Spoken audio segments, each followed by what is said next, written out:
We are going to finish up. We're going to finish up this week with a couple questions that a couple of people have asked about. I almost hate that we've got to finish up on this note because there's not a lot of joke tell, a lot of fun in here. This is kind of teaching, and for some people might become some of the ho-hum stuff. But we're going to finish up with the caveman, the lie about the caveman, and the truth about one of the cavemen. And then we're going to finish, then we'll do some carbon-14 dating. I'm sorry, but I can't teach carbon-14 dating without getting into some science. There's just some things that are involved that we got to know about carbon-14 dating to show why it is not true. And then we're going to, if we have time, we're going to wrap up with a couple animals that you see out and about that prove that evolution cannot be true. So let's get started. Let's start off with the caveman. This he doesn't like to sit very long. Facts about the caveman. The fact is, they always talk about the history of man. Evolution begins with the assumption that man has evolved from ape-like creatures. Remember, we talked about relatives in the past. If you didn't like one of those, here's 5 more you can choose from if you so desire. They want you to believe that you came from an ape, and therefore they created the ape man, or what we know as the caveman. But the Bible says that you and I were created in the image and in the likeness of God Almighty. Remember the first question when we talked about who am I? Where did I come from? You came from God Almighty. God created you. And that makes you worth something. Makes you worth a whole lot more than a monkey or a worm, as the textbooks want you to believe. God created each one of us in His image. But they want you to believe that somewhere back of the road, we had an ape, and he slowly turned him to a person. We won't leave that up there very long.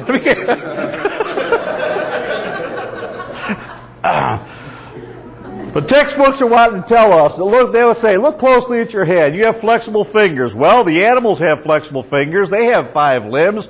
They are primates just as we are primates. And so what they do is they try to build a roadblock for you, a road for you to follow. Well, they got 5 fingers. You got 5 fingers. They look like yours. They're similar to yours. And therefore they take this thing back, and now they go from primates all the way back to small insect-eating rodent-like mammals. And they slowly build this thing back for you to follow to where people look at it and say, well, maybe. I guess that's a possibility. The fact is, they were not made in the likeness and in the image of God. You were. And that makes us very, very different as human beings. The textbooks go on. They say, but all researchers agree on certain basic facts. They say, we know, for example, that humans evolved from ancestors we share with other living primates such as chimpanzees and apes. Wait a minute. How do they know this? Do you see where they put it in the sentence? We know that this is true. And therefore, people begin to not question it. Well, why? Because these people are very smart. And so if they know that, we're supposed to accept it. Back to your argument you had before, though. It says all researchers. I'm working on a master's, makes me a researcher. I didn't agree. I didn't. That's what we do. We research all the time this stuff here. We don't agree. No, we don't have PhDs, and I'm not a scientist, but I'm still a researcher. I don't agree, but no, you're right. Thank you, Neil. They say all researchers. So if you do any kind of researcher, then you agree on this thing here. Let's talk about 5 of the ape men. This is the Piltdown man. This is probably 5 that you've heard of somewhere in times past, okay? This is the fact about the Piltdown man. All they found was a segment of a lower ape-like jaw. This right here. This is all they found. This piece right here and this little black piece down here. They also found in the same segment of a dump of bones, this part of a human skull. What they did is they put them together. And they made the Piltdown man. New York Times jumped on the bandwagon, ran articles. And what they say, Darwin theory is proved true. Because of the Piltdown man. They featured it in textbooks. They put them into encyclopedias. It was a monkey's jaw and a human's part of a human skull. And that's all they found of the Piltdown man. In 1953, scientists began to study the bones. They began to look at the bones. This was the truth. The Piltdown man was a complete fraud, and he was only about 600 years old from the different parts of the bones they put apart. The man's side of the skull and the monkey side of the lower jaw. They found the bones were only about 600 years old. They were not millions of years old. And he never was a caveman, folks. He was a fraud. Piltdown man never existed. Nebraska man. They went in 1922, they found some fossils. The Nebraska man, if you ever look at the Scopes monkey trial, the Nebraska man was the one that was used in the Scopes monkey trial to bring evolution into our schools. Remember we talked about Scopes monkey trial a few weeks back in 1925. This was the evidence that they used right here, the Nebraska man. They claimed him to be the 1 million year old intermediate link. This is the fact about the Nebraska man. It was a pig's tooth. And that is all they found on the Nebraska man. They built a man around the Nebraska man. Some people even gave him a wife. And they gave that all out of a tooth. Not bad. I think they got some good figments of their imagination. They're building people out of bones they're not finding.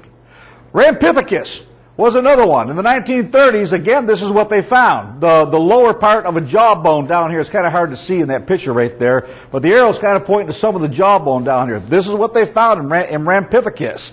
This is what they drew. These folks are wonderful artists. I'll tell you what, if we got anybody with some art ability, we're looking for some art people on our team too. We don't want you to draw stuff like this. We got some other pictures to be drawn. These guys have vivid imaginations for how they make these. But when you are shown the Rampithecus, you would assume that they found this thing, this monkey sitting over here, would you not? And yet all they found was a lower jawbone, and they built them. But you're never told the facts. That's Rampithecus. Time Magazine jumped on the bandwagon. 1977, this is only 30 years ago, folks. Rampithecus is ideally structured by the ancestor of hominids. If he isn't, we don't have anything else that is. Wait a minute. Because you don't have anything else that is, I'm supposed to believe him? I don't think so. I don't think I have to do that. But that's what they say. If this is all we got. So we need to hang on to it.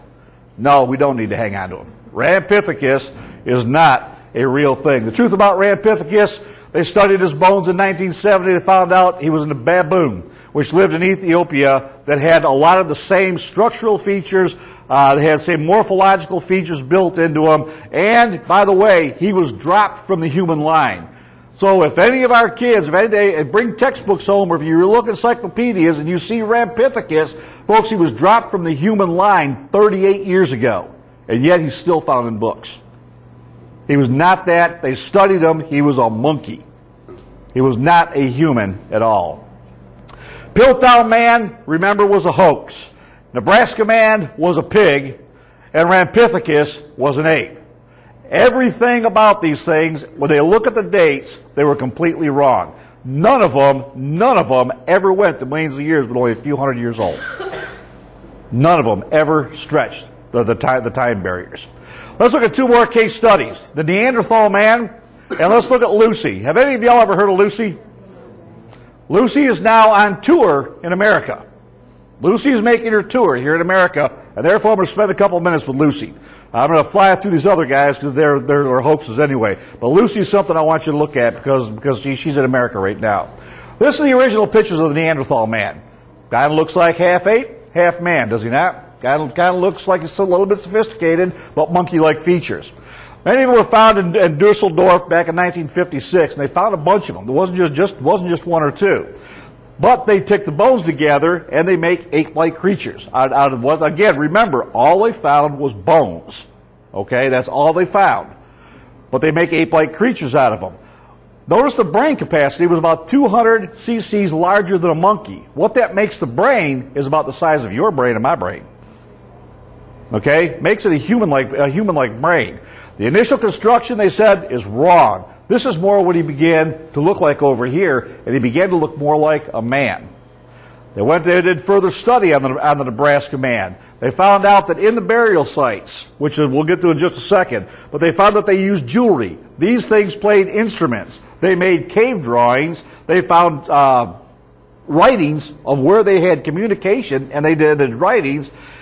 So they had speech at that time, and the most interesting fact is they buried their dead. Folks, that is not animal-like. Animals don't necessarily bury their dead. Animals, in fact, is a very human nature about them. They went on to say, well, red is not showing up there, but good at all. They say most anthropologists recognize burials as very human. They go on to say that 4 sites of the Neanderthal man, where they found burial sites, they also found modern-day humans buried along with them, which means they've not evolved. They were an older human, and they've gone through the generations, but they've always used the same burial sites. And so the original Neanderthal man was buried with more of a modern-day human. Neanderthal is not half monkey, half man. Neanderthal is 100% human. They were humans is all they were. But this is what they do. Here's a picture of a sculpt. You can buy these in Berlin at one of the museums they go to. And this is what they do. Most people will look at this picture and say, that looks like a monkey. But it's the head of a Neanderthal man. What they've done, and they don't show you, is the lower jawbone. This is where the jawbone is supposed to connect back here. But what they do is they disconnect the jawbone, move the jawbone forward, and then construct the head to come down to fit the jawbone. And voila, you have a monkey. But if you move the jawbone back to where it belongs over here, you'll end up having to flatten the face over here, and you have a human. But you're never shown that. You're never shown that. This is the Neanderthal man. Neanderthal man, they would have, let's talk about DNA for just a second. They checked out some DNA. They analyzed some of the DNA. They say it fails to demonstrate any significance from DNA of modern human beings. The DNA is also human. Conclusions about the Neanderthal man. This is a better picture, I think, of probably what they looked like. They had a protruding eyebrow ridge. People say that's ape-like. No, it's not. Look at older people. The brow ridge of a human never stops growing. Never.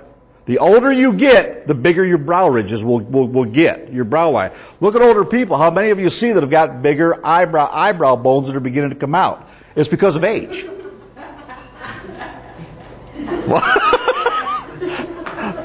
What is everybody checking? or is it mine?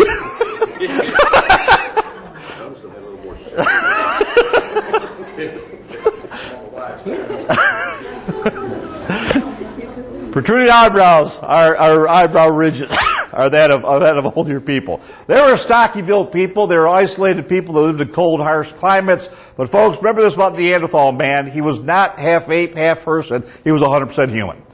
They were 100% human. They had no ape-like features whatsoever. Let's go on to Lucy and the Australopithecines. This here is a neat little picture here. If you look at this picture here, which was an original concept of Lucy after they found the bones, do you see anything unique about the picture when you first look at the picture?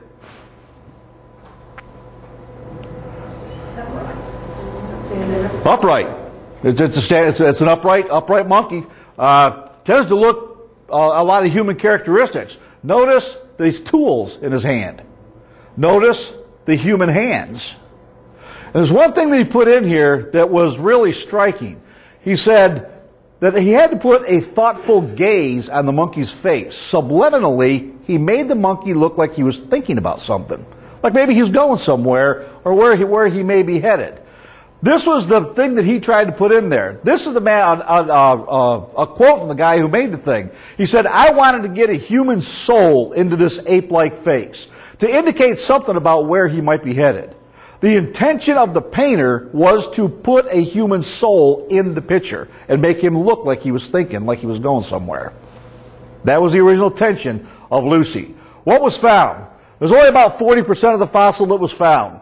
They guesstimated at that time to be about 3.5 billion years old. We'll get into carbon dating here in just a second. It don't work. It ain't 3.5 billion years old.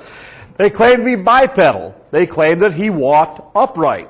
Or I guess Lucy would be she, I'm not sure. But we'll call it whatever it might be. We don't know what gender it is. They claimed that this walked upright. It was a bipedal type animal. This is what was found. This, again, is what was created. Again, look at the gaze and look at the thoughtful, intentful look on the face of this monkey. He's got some things on his mind, doesn't he? Maybe he's thinking about what to have for dinner, how to do for his family. We're not sure what he's thinking about. I think if that was a pterodactyl, we thought they were extinct.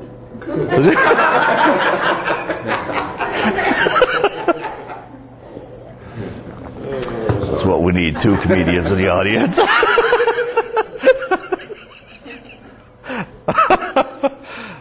The fact is, Lucy has no similarity whatsoever in appearance to humans. The arms are long. They're identical. They look like a chimpanzee. The jaws are similar to a chimpanzee. Now, we're talking about the bones that were found right now, okay? The upper leg bone is similar to a chimpanzee. Lucy's legs were very ape-like. The brain size was about the size of a chimpanzee. Large back muscles for tree-dwelling animals. How do they say large back muscles? We'll get into that in a second when we talk about the rib cages and the muscles that go over the cages of a human versus an ape. Large back muscles for tree-dwelling animals. The hands were similar to a pygmy chimpanzee, and the feet were long and curved. Folks, take a look at your feet. Well, not right now. But take a look at your feet and see if they're long and curved. No. This is a chimp's foot over here. They're long and they're curved is what they do. Why are they like that? So they can grab the branches of trees. That's why they're made like that. Your feet are more like this over here. This is more of what was found. Well, look, wait till you see what was put on the monkey. Go back to the slide here for just a second. You know, I got an old philosophy. If it looks like a chimp, it acts like a chimp, it probably is a chimp. Okay? Everything about the bones of this monkey they found were all chimpanzee-like. And yet, they said Lucy is half monkey, half human.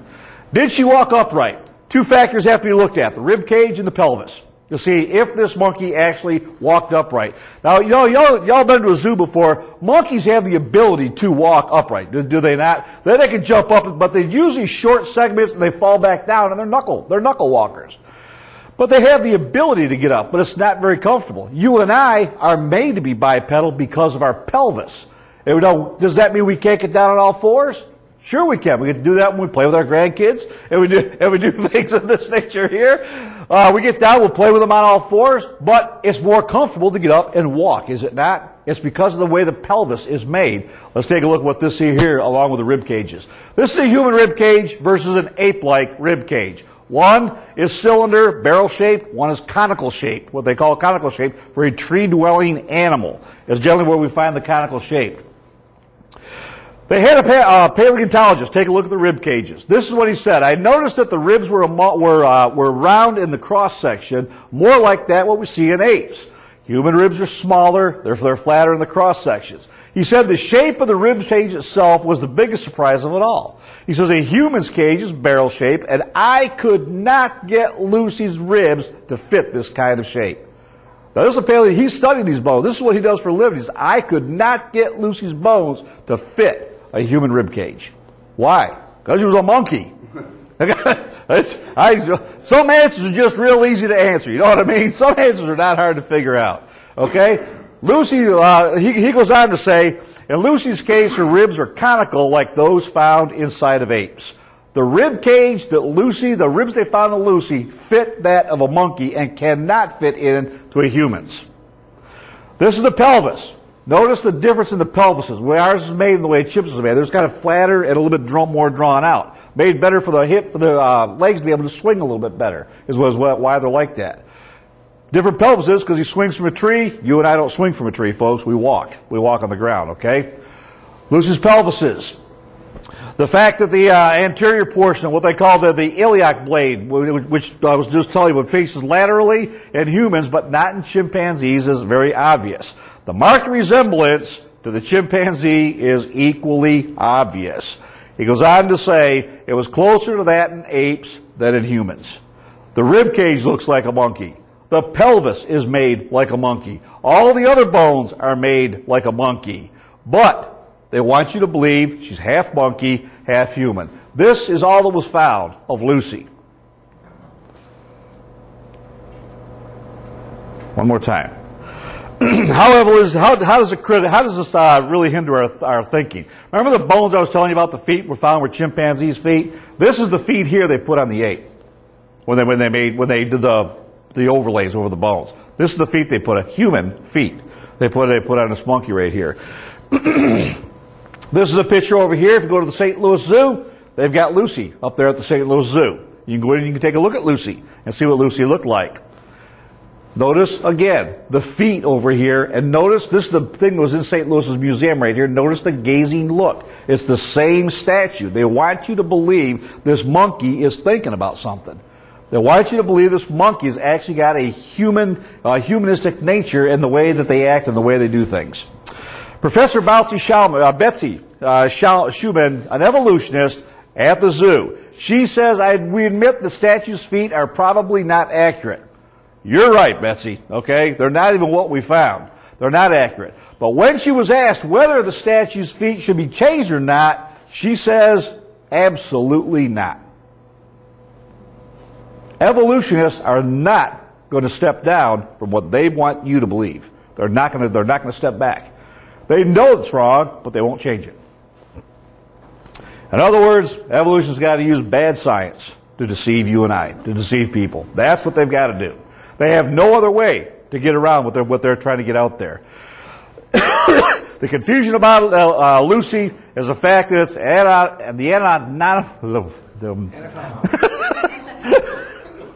trying to speak way too fast. The anatomical evidence it indicates, and they're talking the afferensis, which is basically talking about the Australopithecines. It was bipedal. Some anthropologists are convinced by the anatomical evidence that the Australopithecine was not a modern biped. Why? Because everything about him shows he was a knuckle walker. He was a monkey, is what he was. Why the confusion? And why aren't students told about this? When our students are told about Lucy, when Lucy's making her tour right now, why aren't they showing people this side of Lucy? They want you to believe you came from a monkey. And they're using Lucy. Lucy's a big factor right now, what's going on out there. But did she walk upright? Absolutely not. We got more slides here about Lucy. I'm really going to watch time carefully today because I promised the people we're going to get to carbon-14 dating. I want to address that today. But did Lucy walk upright? Absolutely not, folks. Remember, every bone structure, the hips, the rib cage of Lucy, everything pointed to a knuckle walker. Anthropologists have said it. Paleontologists have studied the bones. Everybody that's looked at this thing has said this was a monkey. Lucy was not a human in any way, shape, or form. It's hard to read up there. It says, I walked over to the cabinet, pulled out Lucy, and Shazam. She had the morphology that was classic for knuckle walkers. The structure of everything about Lucy showed that she walked on her knuckles, just like a chimpanzee does. We go on with other things here about did she walk upright. This is the summary, folks. Evolutionists are flat ignoring scientific evidence. Again, paleontologists are looking at it. Anthropologists are looking at it. These people that study this stuff are looking at it and saying, we're finding evidence that shows none of this, it's either not true or it's 100% monkey. But they won't change what they're telling you and I. They will not change. As far as the age of these things go or what they physically look like. Evolutionists are creating misleading pictures. Lucy is one of them. Misleading pictures to support their evolution. Evolutions are practicing censorship. They don't tell you everything you need to know. They tell you what they want you to know. Remember your news networks. Remember we were telling you about a couple of the quotes when we told you about the lies or the dangers of evolution. We showed you some of the biggest national news agencies, the quotes their presidents make. They said, we tell the people what we want them to know, not necessarily what they need to know. This is what the news networks are telling right now. Everything you see on news is not all truth. It's what they are picking for you to hear. I would submit whether you support it or whether you don't makes no difference. I'll tell you right now, we're not hearing all the good things going on in Iraq right now. That's right. I'll tell you right now, we're hearing what they want you to hear to knock a president out of office. Okay, we're not going to get into politics here, but sometimes we've got some inspiration that comes along. The fact is you're being told what they want you to hear, okay? Scientific evidence supports Lucy. The fact is that he's an extinct chimpanzee, and all the evidence supports created after their kind. Lucy was created after her kind. She was a monkey, she was created a monkey, and she died a monkey. You and I were created human, and we will die a human being. You will never change into anything else. You'll always be human. And we got to get that across to our kids, I think. Because our kids are believing that they came from this ape-like structures out there. Why do our kids act like apes? Because we're teaching them they are an ape. Why would we expect them to act any differently? Psalms 139:14 says, I will praise thee, for I am fearfully and wonderfully made. David knew who to praise for his creation. Marvelous are thy works, that my soul might doeth well. Dating fossils and rocks. Let's take a look at carbon-14 dating.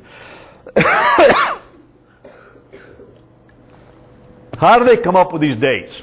Remember, number one, when it comes to carbon-14 dating or any dating structure whatsoever, remember the Bible. Does anybody remember what the Bible is for the different dating methods are? The geologic column. The geologic column is their Bible. That's what they start with before they go anywhere else. They start with that, and then they move forward. Let's talk about a couple things with carbon-14. Carbon-14 is simply, it's a radio, it's an isotope. What's the radio word I'm looking for? It's radioactive. Okay. It's a radioactive material, okay, is what it is. It has a half-life. That has a half-life built into it. It's 5,730 years, which means over the course of 5,730 years, carbon-14 will change into nitrogen. Half of it will, okay? 5,730 years, it changes half of it into nitrogen.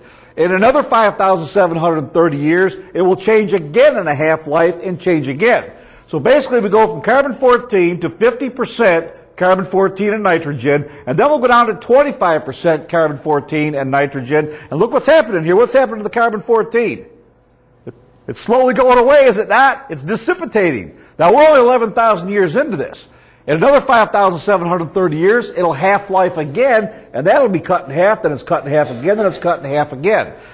Carbon-14 dating can only go maybe to 35 to 40,000 years. Some people say, we think we can get to 60,000 now because of some atomic machines that are brought out that can actually go in and pull microns of carbon-14 out of a piece of material. But the fact is, it gets down to a point in our normal dating methods that you can't measure it anymore. The carbon-14's gone. It's all nitrogen.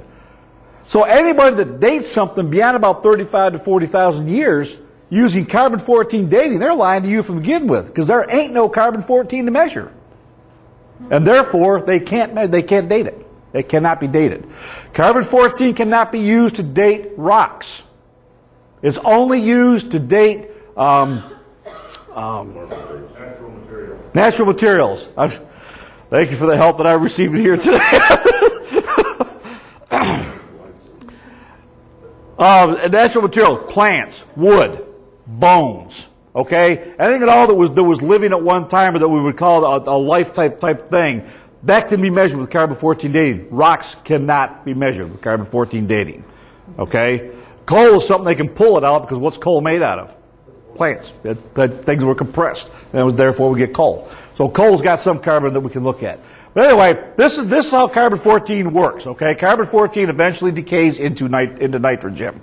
How is carbon-14 made? We have cosmic rays that come from outer space. They come zooming down into here. They collide with nitrogen. Okay, this forms some of it when it collides. It forms C14, carbon-14. The thing about carbon-14 to understand is carbon-14 then combines with oxygen to make CO2, carbon dioxide. Some would call radioactive carbon dioxide. What eats carbon dioxide? Plants. Plants eat carbon dioxide. Remember that chlorophyll that nobody can seem to duplicate? Only God made it. It takes that material and creates oxygen for you and I. But the carbon-14 is still in the plants. Okay? The radioactive part stays inside the plants. You and I eat the plants. The cows eat the plants. You and I eat the cows. Everybody in this room has got carbon-14 inside your body. Every living thing on the face of the earth has got carbon-14 inside their body. It is not harmful. Don't let it scare you, okay? It's there. We all got it, but it's in microscopic forms. But the fact is, we can measure it. We can measure it using half-lives, and we can come up with dating purposes. This is the one thing that another thing we have to understand about carbon-14 dating, and that is what they know as equilibrium. Okay, equilibrium is simple, where the carbon-14 coming into the atmosphere equals the carbon-14 that is decaying out. Okay, the amount coming in equals the amount going out. And we create what is known as equilibrium in the atmosphere with carbon-14. All right? The flood. You notice evolutionists don't like the flood, because the flood would have upset this tremendously. It would have totally disrupted this. If there was minimal amounts of carbon-14 in the atmosphere pre-flood, okay, pre-flood era, When the flood happened, it disrupted that whole thing. Because when the subterranean measures came up from the bottom of the earth, the Bible tells us where the water came from, but that's filled with carbon dioxide under the earth, under the seams of our earth. When that water came up, it would have also drawn up the C12 along with it, the carbon along with it, or carbon dioxide. When that began to flood the atmosphere in the form of both water and of gas, the ratio of carbon-14 to C12 would have then astronomically went out. So when things died, they'd have had minimal amounts of carbon-14 in them. What happens in a case like that is when we date the carbon-14 in them and those things, there's minuscule amounts of it, and it appears to be way older than what it ever was. Yeah, okay? This will be on GodTube if you need more. If you need to hear it again. But this is what happened. The ratio would have expanded out, and the C14 would have appeared to be a lot less. What they show is there's a graph. There's a graph. I didn't bring my book in. That shows what would have happened post flood. The graph goes kind of go up like this and goes over the top like this. Because what would have happened is the cosmic rays coming down into the atmosphere at that point in time would have had more carbon-12 to infect and more nitrogen to expand, to combine with. And therefore you had a spike of C14 post-flood. Okay? But then as it began to dissipate out, you'd have found a natural curving like this that would have happened. And now we're finding still raises of carbon-14, but not like it would have been at one time. Let me ask you this. Do you believe C14 dating is accurate? No. Do you believe the half life? What you just talked Yes. about? 5,700. I think so. I think. This is where I'm going to get to. We believe the Earth is 6,000 years old. That blows the whole your theory, right? And I'll tell you what they do. You and Dennis are two peas in a pod. We've got into this discussion before. How do they know? Because you're right, 5,700. What they do, I'll tell you what I understand they do by reading and research that we've done. Whether this is exactly what's done, again, there may be some differences to that. One of the things I look at, you date anything or you base anything on fact, you have to have a baseline of some kind. All right, the baseline on the carbon-14 dating changes. Yes. Yes. So it's not an accurate baseline. Right. And that's exactly, we're going to get to that in just a second. That picture's coming. Because you're right. You're dead on. And the primary reason this is no good is because of the baseline. But what they do, the way they come up with these things, they put it in a perfect atmosphere. They'll put the carbon-14 in a perfect atmosphere. Number one, they got a problem right there because we're not in a perfect atmosphere.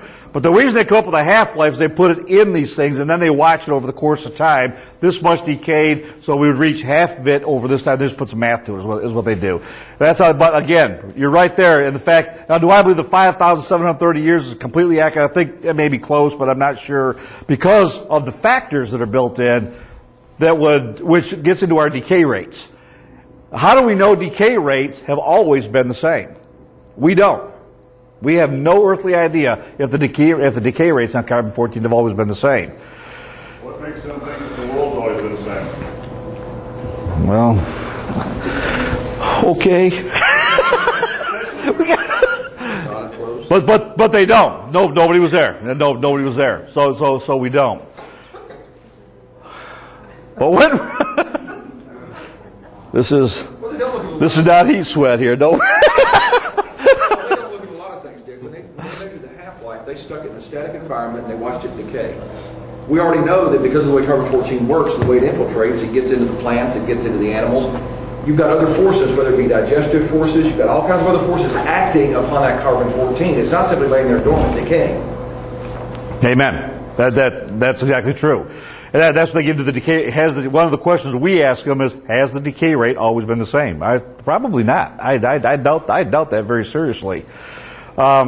But how the carbon-14 date works, they say when something dies, it can either have a lot of carbon-14 in it, a little bit of carbon-14, or no detectable carbon-14 at all. The less it has, they say, the older it appears.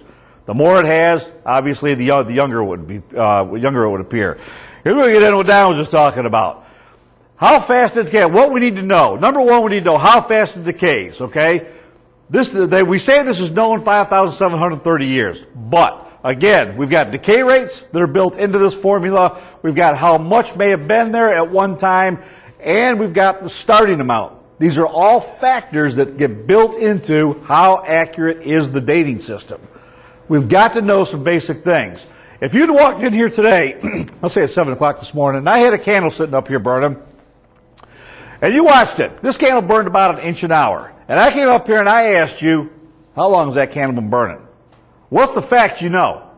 It's been burning about 1 inch an hour. That's the fact you know. But can you tell me from that how long that candle's been burning?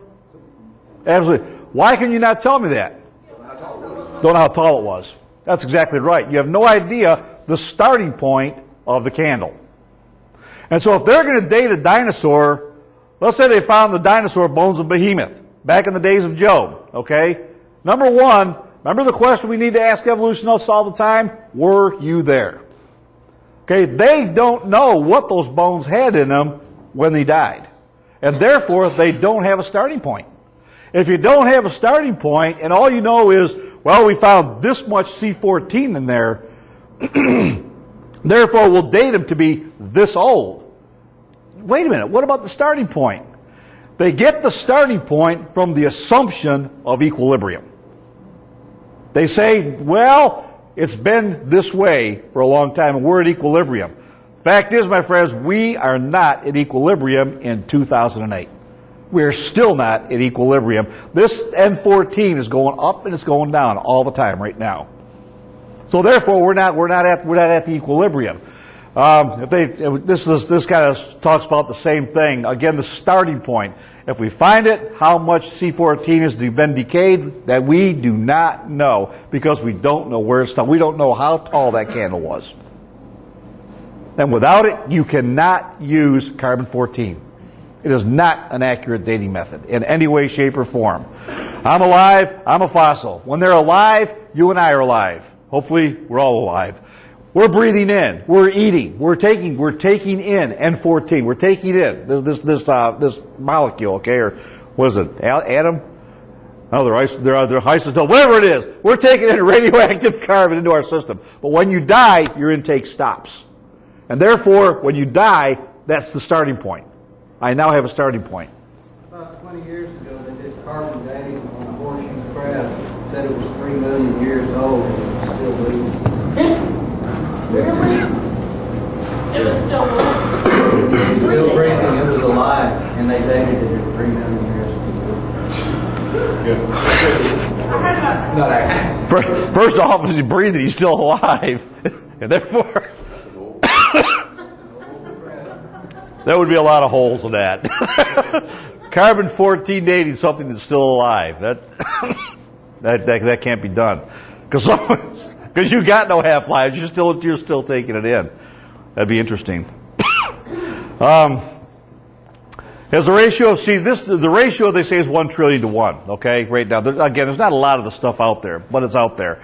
They say about 21 pounds a year comes into our atmosphere. That's spread out throughout our atmosphere, okay? So there's not a lot of the stuff out there.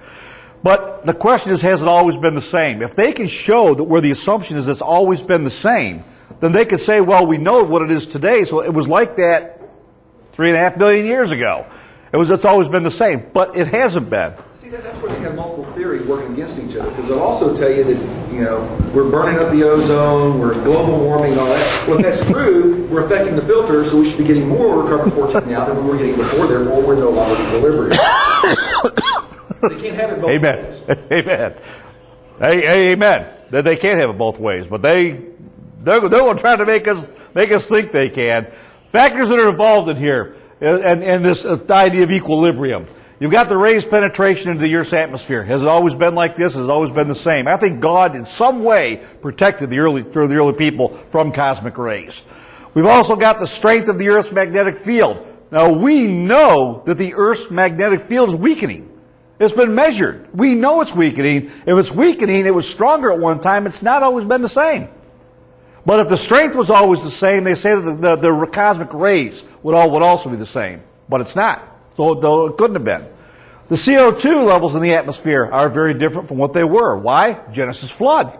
The flood affected everything. That's why evolutionists cannot have a flood. They hate your flood, folks. They hate that flood that's in our Bible. They can't stand it because it disrupts everything that they want you to believe.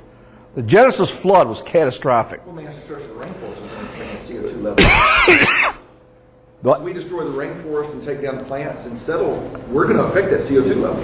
Fewer plants, they can't break down the CO2 like they once did. Amen. And they go into that. If you go into Answers in Genesis, what is the place you've been going? CreationScience.com. Yeah, in the beginning, Walt Brown wrote a book in the beginning. That's the book I got it out my car out there. He's got a good thing, and he goes into some of that right there. The early plant life affected this thing of the original earth, where God created everything in massive forms. All the plant life that was here affected the C14 date.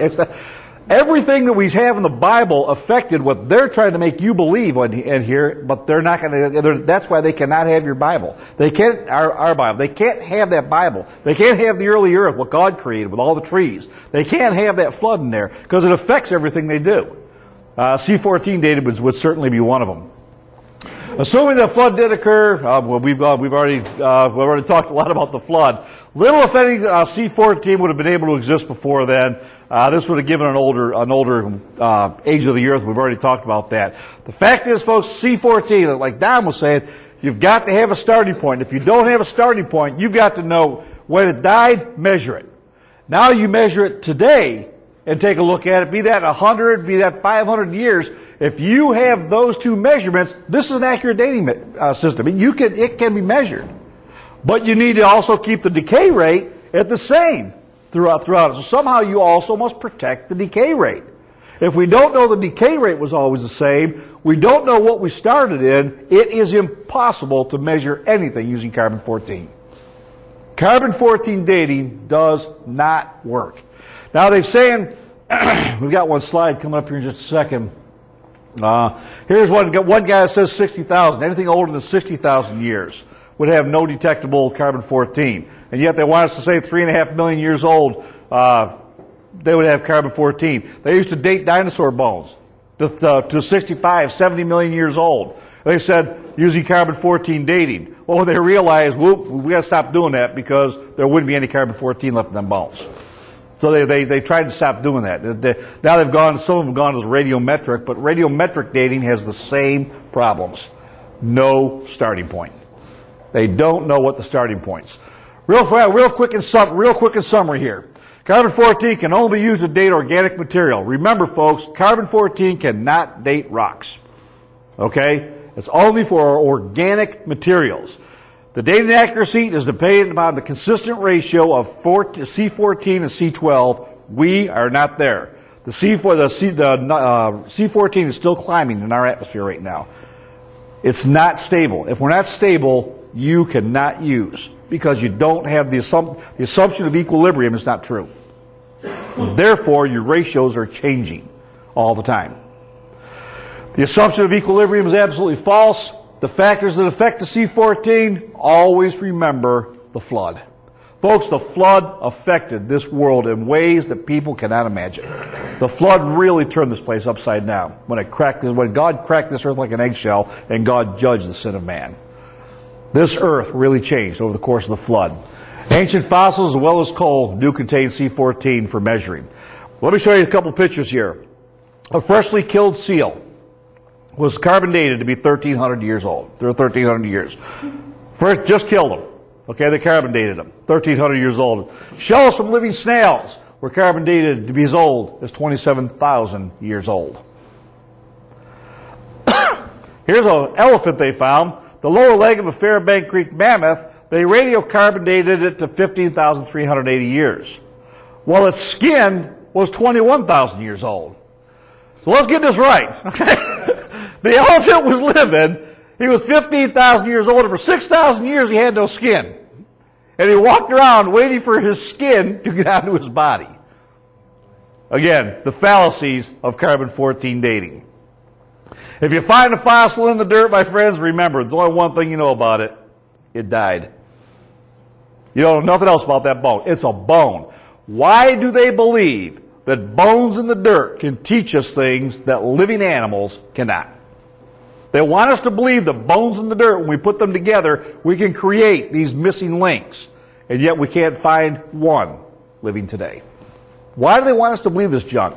The amount of C14 can be measured. The rate of decay can be determined. And that is absolutely all we can measure.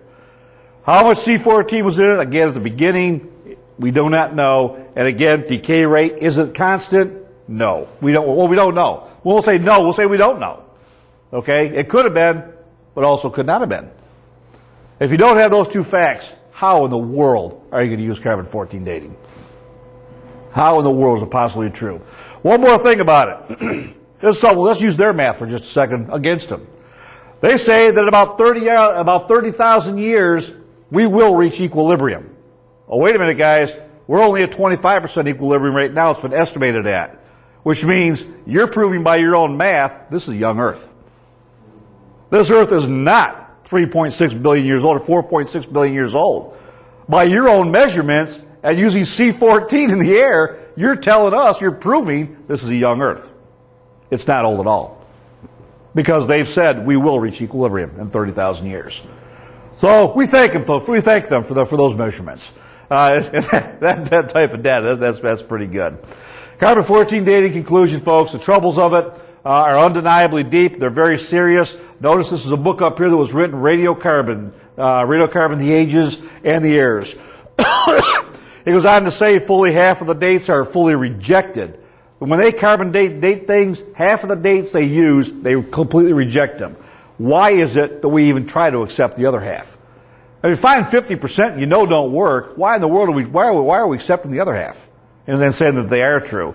While this method cannot be counted on to give good unequivocal results, is what they say. Look at how they finish this quote up. The numbers do impress people and save them the trouble of thinking excessively. Remember what we told you way back when? What evolutionists are always trying to think? I'm smart, you're dumb. Let me take care of your thinking for you. They want to save you the trouble of thinking. And so they throw this stuff out here, like carbon-14 dating. Things about radiometric dating, samples of known age, they absolutely don't work. Samples of unknown age, they are assumed to work. Makes no sense to me whatsoever. Makes no sense at all. We're going to be getting ready to go to church here in just a second. Why do people believe in those things here? And we go through some why people believe these things, folks. People are looking for something. People are not researching anymore. We're trying to read books and believe everything that we have out there. Scientists, we think, have proven that the world is old. So why would we believe anything else? If scientists have already proved this Earth is old, why would we not believe carbon-14 dating? And so people, again, are not thinking. We're really coming to a society, we're not thinking the way we should. And using our head, we're accepting what they say. And that's not good. That's not good. We need to get out there and begin to research and dig in and find out what these people are trying to make us believe. And know that none of it's true. Analysis of statements. Who made the statement and what was their bias? Never forget that. When you hear a scientist or your kids read, I have a book that when they make a statement, think about this. Who made the statement and what was their bias? Where did they start from? Did they start with biblical knowledge or evolutionary knowledge? And does it work in all cases? And are there exceptions? Are there any hidden assumptions? Folks, evolution is built on assumptions. And assumptions that are completely false.